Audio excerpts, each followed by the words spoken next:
You know, life was easier as a kid, before the weight of the world was on your shoulders. I don't know about you, but my toys were fun. They didn't sit on the shelf in the package. They got played with a lot. My name's Doug, and I miss my toys. VG or not VG? That is the question. I've said it before, and I'll say it again. I love video games and have since I discovered them around the age of 5. When video games were in their prime, way back when, before the crash and before the NES even existed, the juggernaut that is marketing wanted everything to be a video game. Problem is, the technology wasn't quite there yet to make that so. As kids, there were a few things that we all wanted but didn't necessarily have. There was no Game Boy or Game Boy Advance, and certainly nothing like a PSP. The sought-after gaming machines, aside from Ataris, Intellivisions, and ColecoVisions, were Game & Watches from Nintendo. The arcade ports, like these, were the ones I really wanted. And tabletop arcade machines from Coleco. These were the ones of those that I wanted the most. There were plenty of other imitators, and I had one of those. This is Digital Derby from Tomy, and it is neither digital or much of a derby. The first thing I did when I found it was go out and get some new C batteries to take it out for a spin.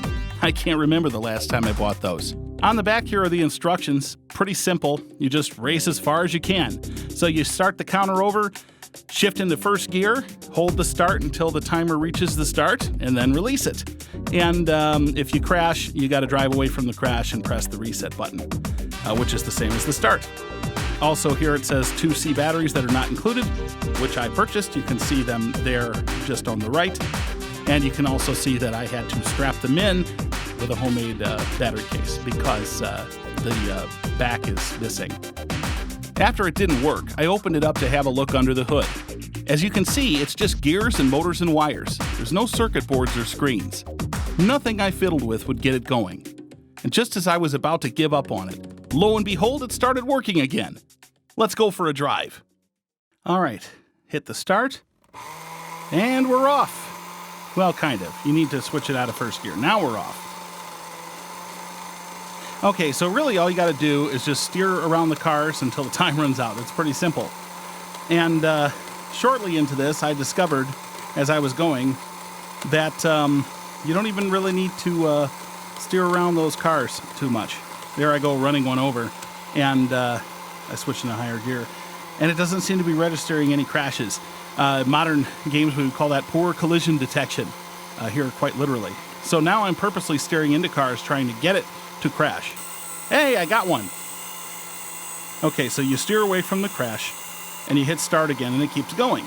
You can see the timer winding down, and underneath my hand, there go over more cars again, it's a lap counter that counts up.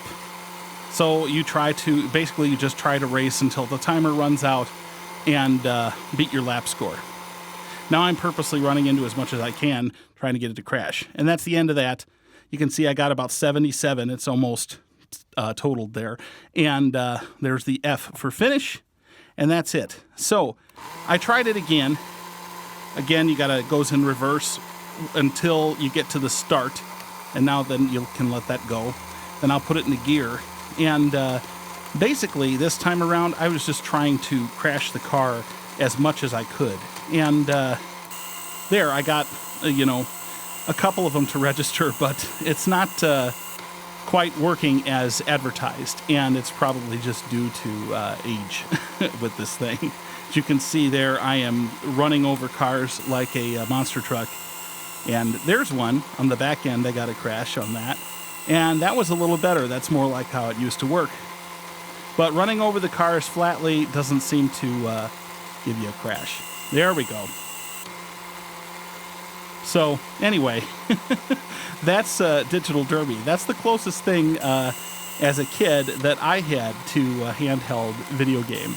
I didn't have any of those Game & Watches or the Coleco tabletop arcade machines, but always wanted that. I thought I would show the game to Shira as well to see if she approved. And she comes over, gives it a sniff and everything, and checks it out, decides that's it, and walks on. So she's not too much into the Digital Derby thing. But anyway, that's an old game from my childhood. To be fair, this one's from the 70s. and, predates a lot of handheld stuff. Around that time, you could play like the Mattel Electronic handheld games and things like that. Those LCD games were popular.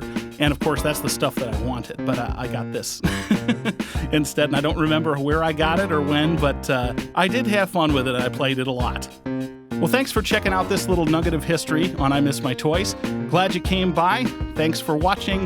Please share with your friends and click like on the videos, and subscribe if you haven't already, and bring some more people aboard. Thanks for watching this episode of I Miss My Toys. We'll see you again the next time.